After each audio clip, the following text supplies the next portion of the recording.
And welcome to a post-Memorial Day weekend edition of Bury Your Bookie. I'm Jeff DeForest, joined by the handsome one himself, usually with us every Monday and Thursday, but kind of flip-flop things, a little miscommunication there. Mike was ready to go and help you bury your bookie yesterday, but he's good enough and gracious enough to be with us here today. Michael, how are you? I would imagine you had the same kind of wild ride over the weekend that a lot of Yeah, people did in the degenerate world. amazing. Yeah, just kind of watching the Knicks come out of the dead and take a game, and then you also think last night Florida Panthers going for a sweep, and Carolina breaks a 15-game losing streak in the conference finals. So never cease to amaze me. The reality of sports keeps your head turning. What's going to happen next? All right, wild swings in basketball. We Yeah, saw OKC look like they were going to kind of breeze through the series, which they still may right. take it in 5 games against Minnesota. But the scene shifting to Minnesota, there had been little evidence that the Timberwolves were going to be able to come out on top in a ball game, much less pound them like the clubbing of seals as they did in game number 3.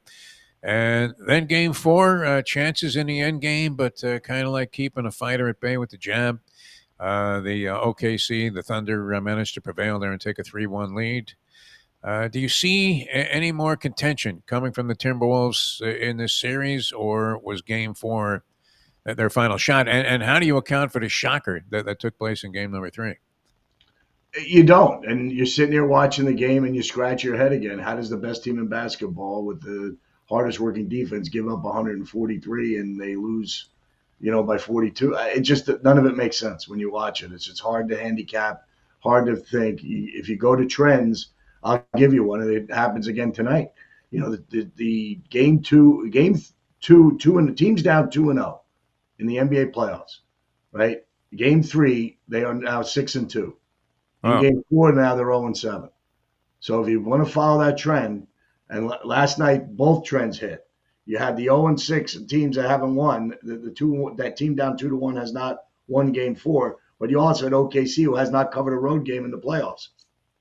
And sure enough, that happens again. They don't cover the road game, but they get the win to keep both trends to keep going at 7-0 and 0-7. So hard to figure out. But if you're going to trend set, let's do it again. Indiana Pacers. Do they take game 4? I think they do. I think they bounce back. I think game 3 was one of those weird games where Brunson gets 4 fouls in the first half, which is you almost never see that happen. no. And Towns gets 3. So now they're forced to bring guys off the bench that normally that maybe Indiana hasn't put in their scouting reports. That gives Indiana a little lax. They go from down 20, down 13 at the half to down 10 at the end of the third quarter, which is their Stan Van Gundy saying, if the Knicks can get it to 10, you never know. And then sure enough, Towns puts on a Michael Jordan-esque fourth quarter and goes for 20 and doesn't miss anything. And sure enough, he starts going to the basket. All of a sudden, he gets this energy because he sees a shot go in. And now all of a sudden, now we have a series. So, yeah, it's just hard to figure. But if you're looking at those trends, it tells you tonight, Indiana Pacers. Knicks getting 2 and a hook in this one, the last line that I saw. So Mhm. the odds makers thinking along the same lines as you, although by the narrowest of margins. And you're saying, I see when the Knicks and Pacers got together for game 2, and the Pacers were an even bigger underdog in the series than they were in the first game. I think it went from 5.5 to 6 and a hook. Mhm. And you're asking yourself, I mean, unless you went to the Stevie Wonder School of Observation, how could you have missed that Indiana was the better team in game number 1 at the Garden? And why wouldn't you take the 6.5 in game number 2, which Yeah. turned out they ended up winning the game outright, although that was kind of teetering in the balance. You were thinking, am I going to cover? Am I not going to cover? What's going to happen here? And then the Knicks fell apart in the final 50 seconds, up Mhm. 7.5. So that was interesting. Yeah. I don't know. When they were down 20, I started sending out the He did. meme of the broom Yeah. to all of my Nick fan friends. Not that I was trying to get in their face, but just get them to face reality. It looked like sweep-a-roni, my friend. Mhm. Yeah. So that was interesting that they were able to come back. And you're thinking Indiana corrects the curve tonight and takes Yeah. this game, takes a Well, commanding 3-1 lead. I was talking about this with a basketball person that kind of really gets into this.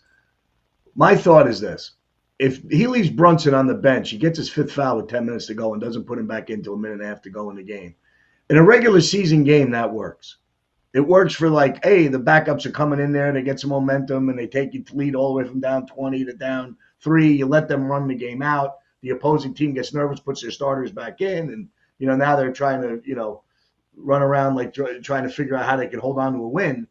In the playoffs, it's a little different. I was saying to somebody, if he loses this game because he had a lead and then it went back to they were up a little bit and then they started coming back and he hadn't put Brunson in the game with 2.5 minutes to go, I said he's going to get fired. If he leaves Jalen Brunson to the fact they lose, he's gone. I mean, it might even be gone before Game 4. And it was like he did it and he pulled it off and he won.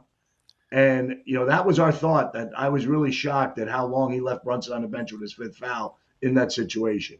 So now what you have is, do they go to Wright? Do they go to Lamette? Do they start making different moves to get guys more involved, to go for that help, to maybe save their starters, give them a little more energy late in games, and maybe that's going to be the next real take to see what Thibodeau does in this situation. I just look at it like I'm going to go with the numbers, saying it's 0-7 now in Game 4s, and I thought Indiana let one get away.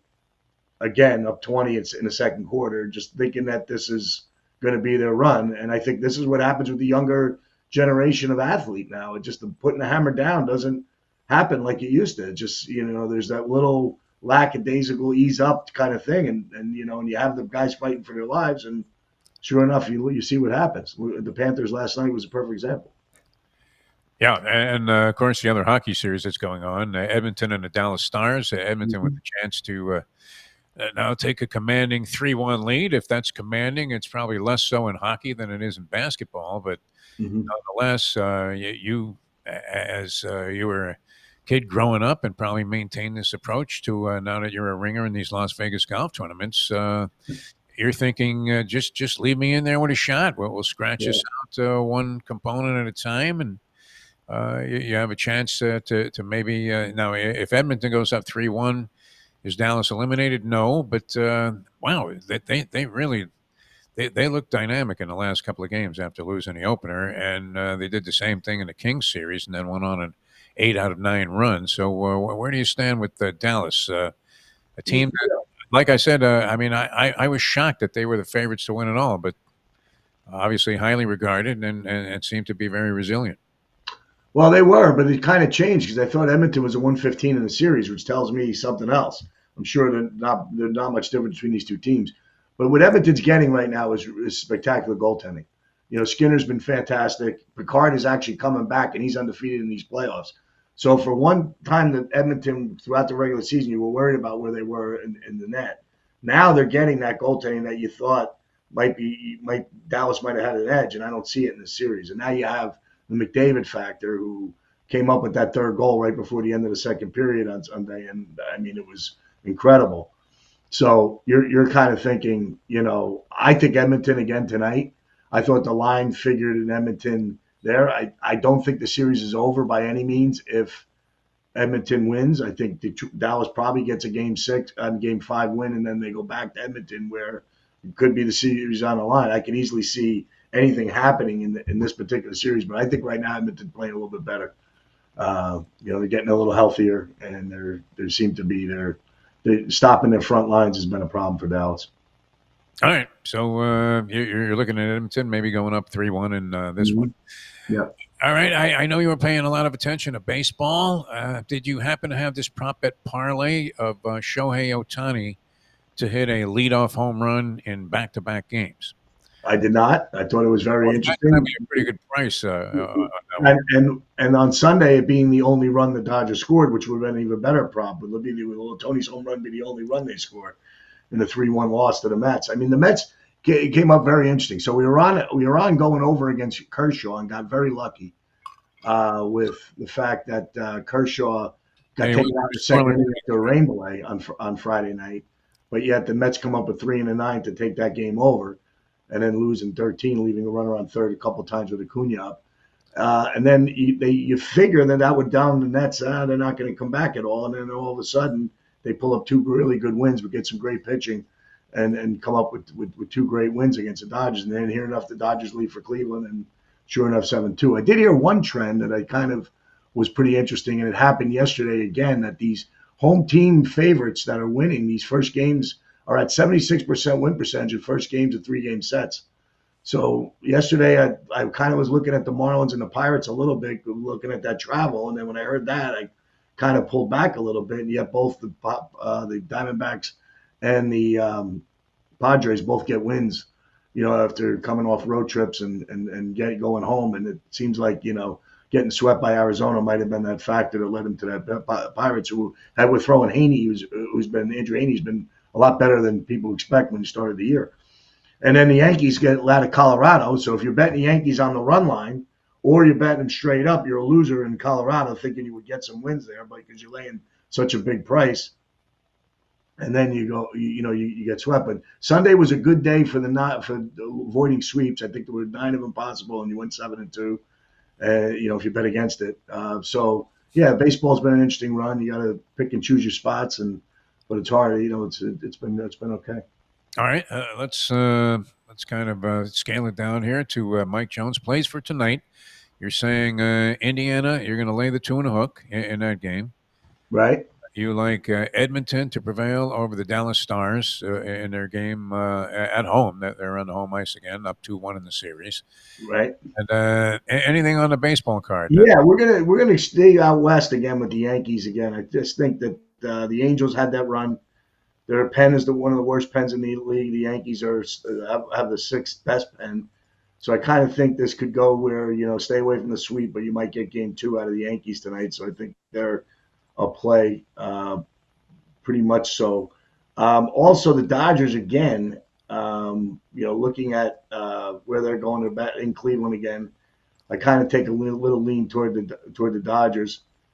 And I like the Atlanta Braves in Philadelphia. The Braves going up to Philly after that long road trip coming back. Strider has been pitched pretty well for them over the last couple of years. And it's only a pick 'em. You would think Philly would have been favoring that game. I kind of like that the odds makers are making a pick 'em. And then, of course, with the suspension of the closer, guy might get a little worried about Philly's bullpen. So we're going to take a chance with Atlanta against the red-hot Phillies, who just broke up a 11. I think they were down 9-game win streak. I think they got beat on Sunday. I think it was a big streak. So we're going to think they go home in Atlantic and get back. They got their big star back who hit a home run this weekend against San Diego. So I think Atlanta's getting a little momentum here, and we're going to take a shot at the Braves. All right, sounds good, my friend. Big Gunner podcast coming up. Coming up in a half hour. We're going to stay right here with it and talk a little bit of Giant football, talk about their successful draft, dig into the schedule a little bit, and probably give out some of the similar, betting strategies that we talked about just now. Will Tommy DeVito be on the roster on opening day? Ooh, tough question. I'm going to say practice squad. I'm going to say that he will not be an opening day on team, but I just think because he's given him a lot. I think he's a fan favorite. I think he's a good teammate. I think the Giants find a way to, just in case they make a move with one of the other quarterbacks. There's always rumors that Jameis Winston has some value throughout the league. They might keep him around as a third quarterback, but there's possibility. I don't think he's on an active day roster. I think he's probably a practice squad player. All right. We'll look forward to that Big Gunner podcast. With the 3-day holiday weekend, it hadn't dawned on me until just now that it actually is Tuesday to the show. So we'll let you get at it. Thanks so much, Mike. Always a pleasure, my friend. Thanks for joining us. Yeah. All right, Mike Jones, ladies and gentlemen. So Edmonton, just when you think you know something about hockey, your entire world gets turned upside down with a bet that crushes you like a grape. So I don't know. I mean, Dallas, that still did surprise me that, and maybe it shouldn't have. I just didn't see a whole lot of the Dallas Stars during the course of the season. We're here on the southeast coast and Florida Panther country and territory. And so, I would say if I saw a handful of segments of Stars games during the course of the year, that would be saying a lot. That notwithstanding, it kind of surprised me to see that they were the favorite to win the Stanley Cup. So I don't know. Can we discount them, summarily dismiss them because they lost 2 in a row to an Edmonton team that has really been carving it out? I think they've now won 9 out of 11 since dropping those first 2 to the Los Angeles Kings to open up the Stanley Cup chase. And baskets, wow, New York Knicks kind of surprised me. Dead in the water. I mean, you were putting the final nails in the coffin. Sending out texts to people just saying, this reeks of a sweep. And they find a way to bounce back, win that game against Indiana, laying 2.5 tonight. Mike Jones says go ahead and lay it, and that the Indiana Pacers will prevail.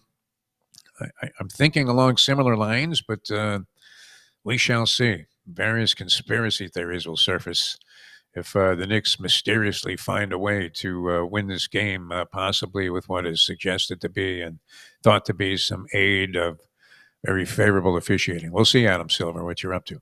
All right, good luck with all your wagers tonight. Had some baseball interest from Mike Jones as well. And we'll see you tomorrow, the next edition of Bury Your Bookie.